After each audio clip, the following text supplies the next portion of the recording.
Hello everyone, welcome back for another video. Hope you're all doing well and that you are all having a great day. We have a bit of a mixed bag of news today. Is that the middle of the week kind of crypto news? Anyway, without further ado, let's jump right into it. 4 blockchain companies, being Ripple, NEM, Fetch.ai, and EMURGO, are aiming to create a unified voice for blockchain in Europe, as regulators and governments consider how to exert their influence on this new technology and the new financial ecosystem it is creating. The press release says that the policy debate in Europe has been fragmented, with inconsistent information from those outside the blockchain sector challenging consensus within it. Hence the formation of this new association, which hopes to educate policymakers and stakeholders in the European Union on the potential of distributed ledger technology and blockchain. It hopes to ensure that anticipated regulation promotes and boosts innovation in Europe. NEM is already established as a platform for enterprise blockchains and has presence in Europe and around the globe. Ripple is gaining ground in the blockchain space with a growing number of partnerships with banks and payment providers. They talk about XRP overtaking Ethereum. We know that part. Fetch.ai and EMURGO, meanwhile, are less recognizable names. The former is working on a smart ledger that uses machine learning and artificial intelligence, or AI, but its technology is not yet live. The latter is one of the 3 governing bodies of the Cardano blockchain, along with IOHK and the Cardano Foundation and its commercial arm. Cardano is another 3rd generation blockchain. We know that much. The 4 firms recently hosted the Blockchain for Europe Summit on the 27th of November in 2018, with 4 of the largest European parliamentary groups interested in blockchain in attendance, including the European Commission's FinTech Task Force. Without having to read much further, what this comes down to is, for those who do not know, I am in Europe. I live in Europe, have been here for quite some time. Exactly what it says here, fragmented, I think is a very nice word for it. Depending on where you look about the politics of what's happening in Europe, and also the economic policies and stuff like that, many different countries have their own ideas as to what they think should be done with not only blockchain, but also the cryptocurrency space. Governments, for those who don't know or have not really taken notice, governments are not too keen right now on the cryptocurrency space. They don't understand them. They don't want to understand them. They have no actual interest in learning about the space. So typically they will find themselves, or rather they will send envoys to different meetings and different events and different conventions to try and figure out exactly what it is. So part of my... In the simplest terms, a lot of people are focusing more on the actual aspect of how much money can I make from these cryptocurrencies. Let me create a new cryptocurrency project so that I can make more money. But very few companies are actually paying attention to regulators are going to regulate this.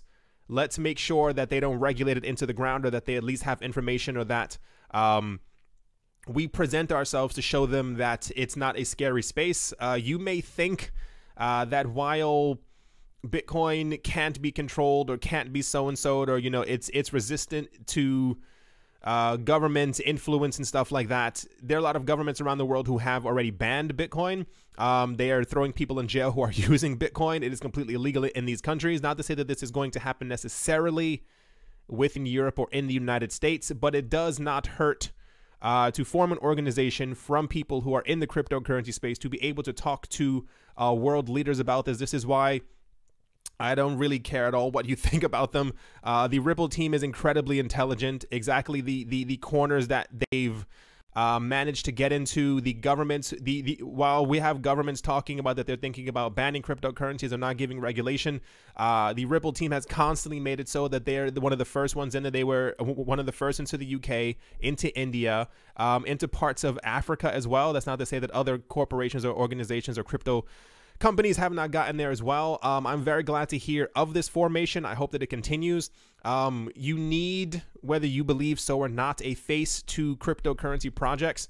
This is why we've had so much backlash when it comes to other, or rather even just Bitcoin in general. While there's so much talk about it's going to zero, Bitcoin's not going to do this, Bitcoin can't do that, I'm so tired of cryptocurrencies, so and so, because there's no face to these things. And humans, as we have been living for quite a while now, we're used to having a face to a company or organization. So anyway, getting off topic, the fact that this has been created is very good.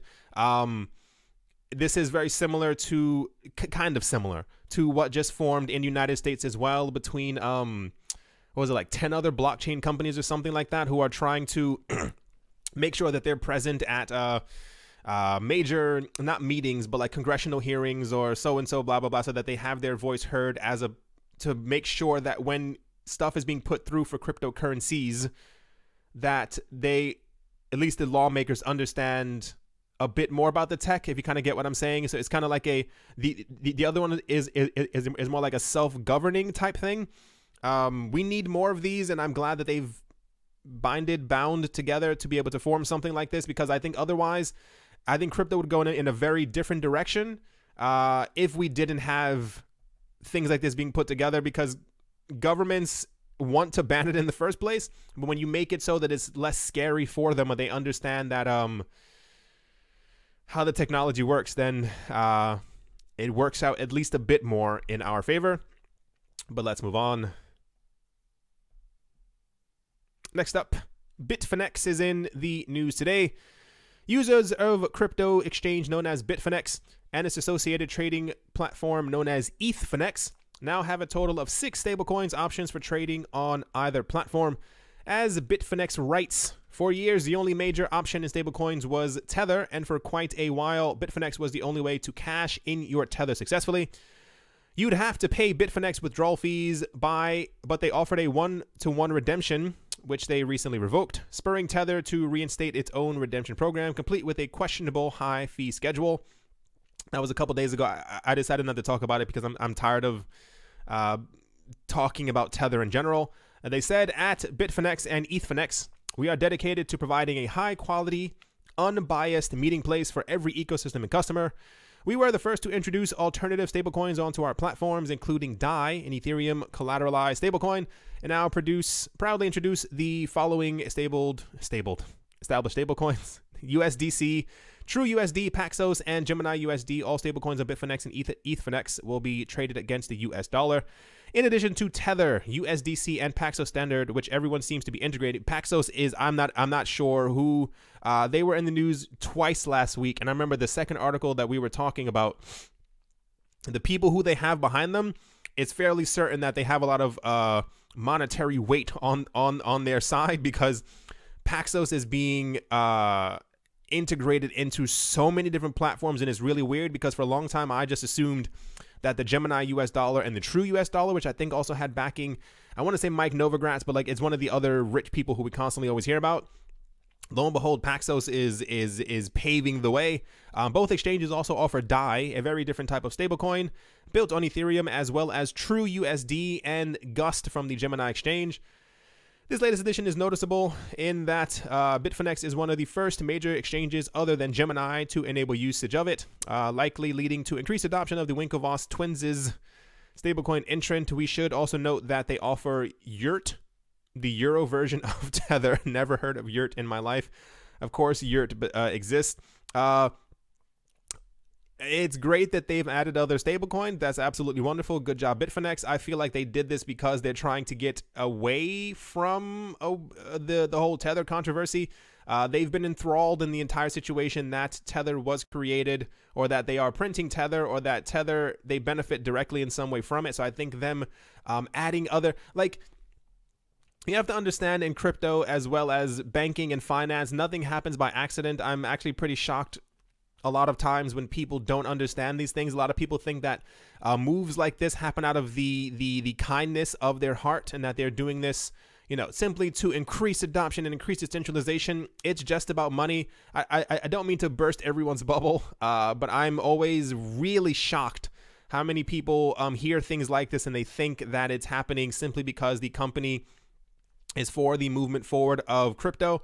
I'm pretty sure if they had it their way, they would create 3 other stable coins for themselves and list those onto their platform. But all the talk of pumping up price and things being fake, they pretty much need to, I'm not sure if it's just for PR or if it's because of People who've been knocking at their door, they pretty much need to list other stablecoins to show that they're not biased exclusively to Tether and that they are allowing other people, because if you have other things on your platform, and we do have another bull market, it'll take a lot of the heat away from Tether, which I think needs to happen right now. There was also an article a couple of days ago, did not have it because I'm tired of Tether, that apparently another, I think 50 million Tether were created or thrown onto the market, and that was one of the other days where Bitcoin also had another boost up in price. So good job to them for adding another, or other stable coins. Very good job. Not surprised at all. This pretty much needed to happen. And I think we're going to get to a point relatively soon where every crypto exchange is going to have at least 5 stable coins on it, just to be able to say that they're not promoting or that they have a bias towards any one specific one. That's kind of at least how I feel. This is kind of the way that it seems that things have been going the last couple of months, as everyone has been trying to either push themselves away from Tether, or everyone's pushing themselves away from Tether. Let's move on. This should make a couple of people a bit happier. The latest version of CoinShares' biannual Bitcoin mining report is now available, and it includes some fascinating conclusions in terms of the types of energy sources involved in the Bitcoin mining process.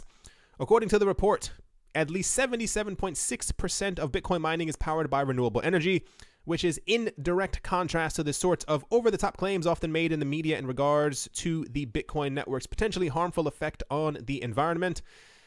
In fact, the report goes as far as to claim that Bitcoin mining likely has a positive impact on future developments in the renewable energy industry. I maybe wouldn't go that far.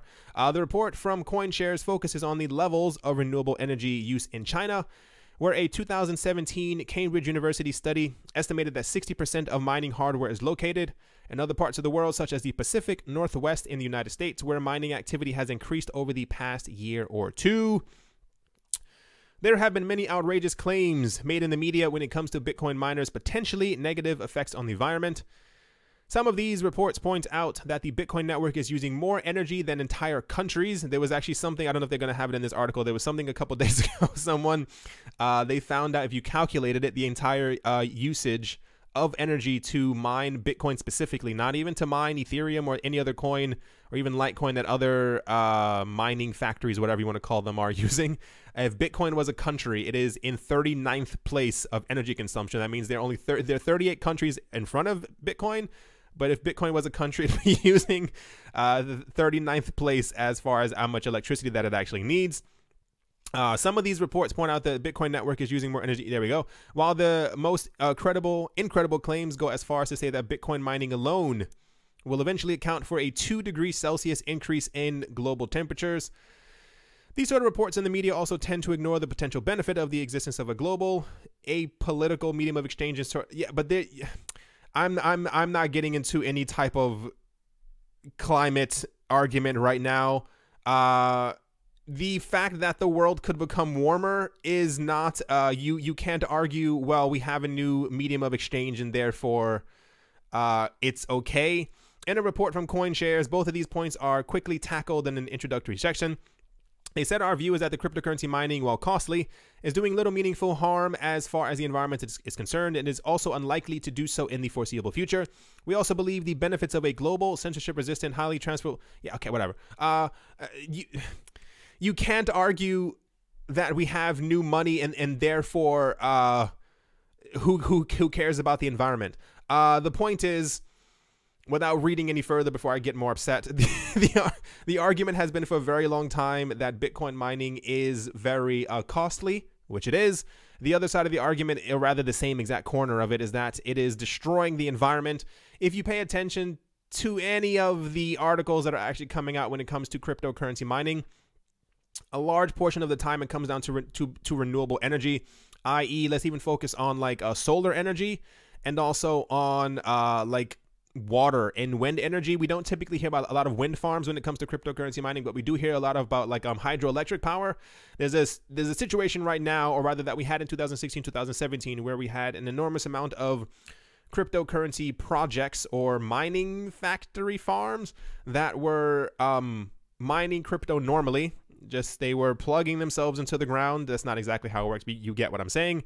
and they were using electricity from certain towns or certain cities, and they were actually draining the energy reserves from these areas. So what we've seen over the last 2 years is a bit of a spike or movement away from using this type of energy, and a lot of companies have been trying to move to very sunny areas, anywhere near the equator where they can get more usage of sunlight, what have you, using solar panels. This has also been a very big thing. I can remember one of the other ones that was just noted a couple of weeks ago that they were going to be building, not the one that said it was the largest one, but like one of the other. Anyway, the point is they plan on using solar panels. A lot of other places have been trying to use like hydroelectric dams in China and in Alaska and in many other places around the world without specifying any specific country.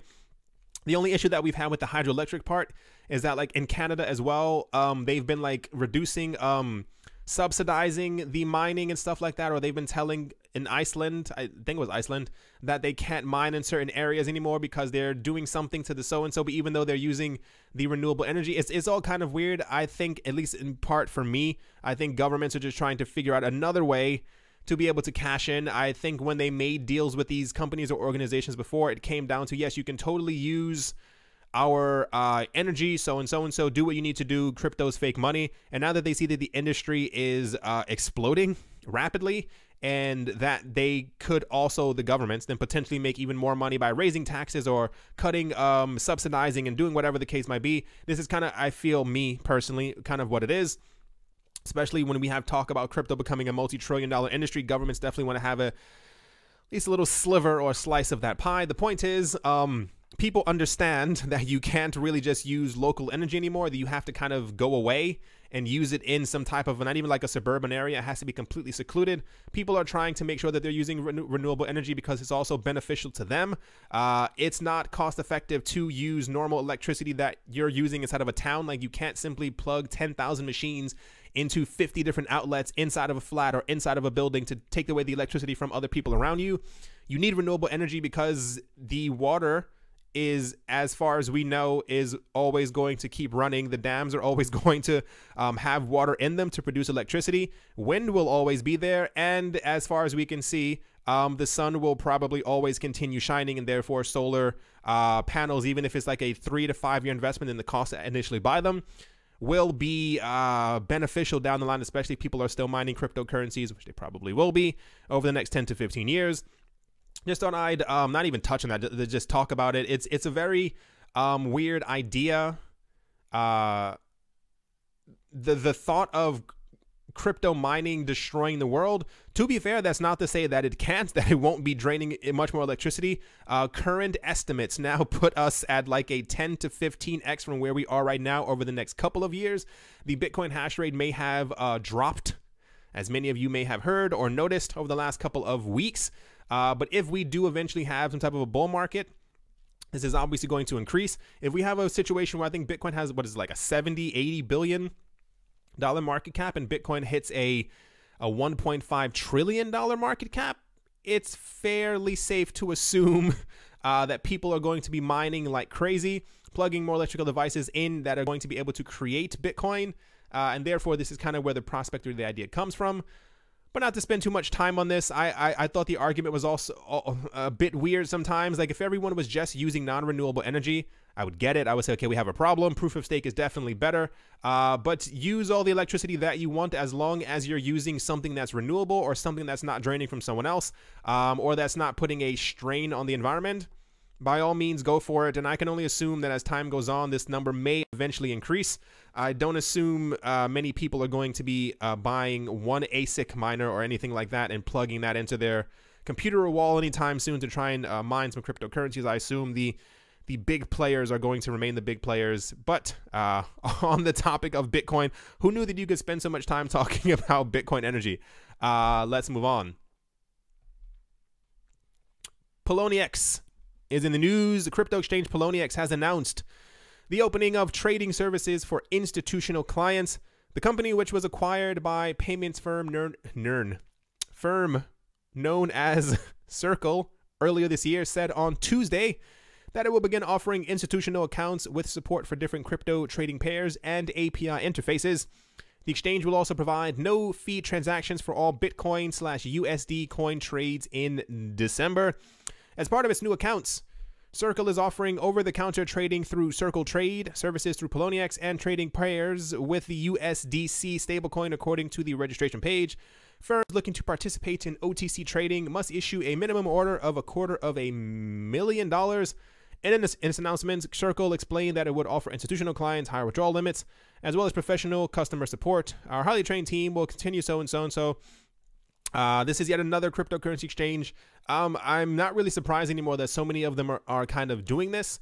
I think, well, it's in preparation for the incoming money that we've been talking about for quite some time. But I think it's everyone trying not to really get left behind. It was believed in the beginning that it would just be the Gemini exchange and Coinbase that would offer some type of thing like this. But I think we've seen at least from 10 other majorly known high-name cryptocurrency exchanges who are also trying to launch some type of an institutional trading desk service or something like that, or even like the crypto custody. Because I think everybody's trying to make sure that they are relevant. I mean, realistically, if you have a platform that's very popular and you have the chance of being able to get in on like $10 million trades, you're probably going to take that chance. At least that's how I feel. And we have news that Singapore's virtual currency exchange known as KuCoin announced on Monday support for Ripple's cryptocurrency known as XRP in 8 trading pairs.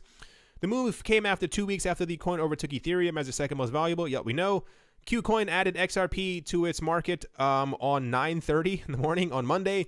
The platform supports XRP trading in, or rather the trading pairs are, against Bitcoin, Ethereum, Tether, Neo, USDC, Paxos, TrueUSD, and its own coin known as KuCoin shares. The Singapore-based exchange will open XRP withdrawals at 10 in the morning on Wednesday, the 5th of December. The KuCoin move is a significant one in the ongoing battle between XRP and Ethereum. I'm not getting into that at all. The big news is that the large exchange known as KuCoin has added XRP, and with additional trading pairs. I guess that's the major gist of it. Here's the actual announcement on their website. It kind of goes over some of the exact same things. I like, how do I say? I think it's cool that XRP is being added to more places. I feel like we're still missing the point. I still feel like there are other cryptocurrencies that should also be added to other platforms. I think maybe just XRP is not making the news because it's popular, but it kind of is. It's the #2 coin. I'm hoping that during the next bull run that we actually have more coins that get listed onto other major platforms, and also get pairs like this. Typically, when we get news that a cryptocurrency is being added to a platform, it's typically like, blah, blah, blah coin got added. Yeah, everyone's happy. And then you look at the trading pairs and it's like Bitcoin and US dollars. I think we are doing well for what's exactly is going on, but I hope that other cryptocurrencies also get listed to more exchanges, and that they also have like 8 trading pairs. Seems like a relatively nice amount. Like if you are into an altcoin that's like number 27 or something like that on the crypto rankings, and you want to buy that coin immediately with US dollars or TrueUSD or anything else, you should be able to do so immediately. I think it may take some time for us to get there, but it's nice to hear that they're still adding, or rather took them long enough to add XRP. But what can you do? That's kind of how the cryptocurrency space is. To finish things off, if you will, the crypto market is in the red a tiny bit. For those who don't know, the what is it called? I think it's the Dow Jones and the S&P. There was a video yesterday on YouTube, and I thought it was, I mean, it probably shouldn't have been as funny as I was laughing to it. Someone made it like a live counter of the stock exchange kind of like slowly tumbling into oblivion. I mean, it's still there, obviously, but the prices were definitely going down. because we also had that other article about a day or two ago where they were talking about that they now believe that there is some type of a direct correlation between the cryptocurrency markets and also the stock markets, as they are in rather tech stocks as well, because they're seen as more risky. It seems that cryptocurrencies and in general have also been going down in price. This could be a reflection because of what's happening inside of the traditional markets. No one exactly knows. We still have a lot of people talking about that Bitcoin has not found its bottom. Bitcoin has further to fall. A lot of people are saying that we need to simply hit as low as it's going to go in order for us to kind of bounce back in the market. Still have reports floating around that Bitcoin is going to hit anywhere from 1,500 to around 3,000. People are saying that, and at this point, no one knows, but people are saying that 3,000, like exactly 3,000, is the absolute bottom, that when we hit that number, things will completely skyrocket from there. But at the moment, we're doing like another mini sideways trending type thing. We go up, we go down, and we're slowly hitting that relative line point. We've hit that a couple of times over the last couple of months, weeks, time frame, somewhere in that section. And every single time that we've gotten there, I kind of wish that major news outlets or news outlets in general just wouldn't talk about it, because every single time that they talk about it, we've gotten to the end of that range and prices have slammed down. If we need to slam down to 3,000, then so be it, so we can move the entire market forward. But yeah, what's happening right now and if I'm not mistaken as well, it might also be closed today. The stock markets are not doing too well. If I was watching, besides that live stream of the numbers just going down, it was actually kind of scary. I was watching things from CNBC because they post about like every hour, not even, maybe like 3 times an hour, when they talk about the traditional financial markets. And the people who they had on there were all of the mindset that the stock market is probably on its way down. We had a couple other people who were talking about that they think it'll happen in its entirety in the middle of 2019, but they're saying right now it just could be a small little stunt. But the other people thought or think that they are on their way down right now. No one knows exactly ever what's going to happen, but at least for the moment, I mean, when you talk, when you want to talk about a pump and dump, let's check in tomorrow to see if this is still the number 39 coin. That is kind of weird. Anyway, I think that's definitely going to do it for this video. Hope you all enjoyed. A bug just landed on my screen for some reason. Hope you all are having a great day, morning, afternoon, and or evening, wherever you are, wherever you might be. Hope it's absolutely fantastic. Go outside, enjoy your day. I know crypto prices are a little low, and it's lowering people's emotions. But, I mean, I still see a very large upside. At this moment, or rather, I was waiting. My big moment was waiting for Backed to launch. It was supposed to be the 12th of December. As that got pushed back to the beginning of January, I think it is now. Still waiting, and I think that is my waiting moment. Just kind of what it is. Anyway, yeah, that's supposed to be the end of the video. Thank you once again, and I'll talk to you all soon. See you.